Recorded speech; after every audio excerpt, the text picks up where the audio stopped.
Hello sa inyong lahat. Kamusta po kayo mga kaibigan? God is our refuge in times of trouble. Ang Diyos ang kanlungan sa panahon ng kaguluhan.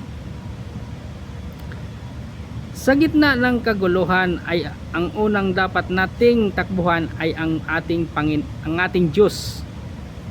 Hindi pera, hindi tao, hindi posisyon, kundi ang Diyos.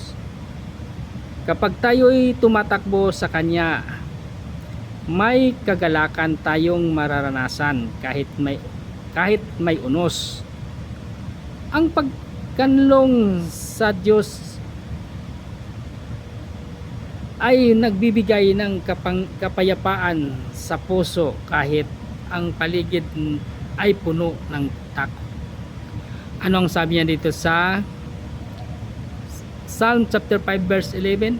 Let all know, take refuge in you, be glad.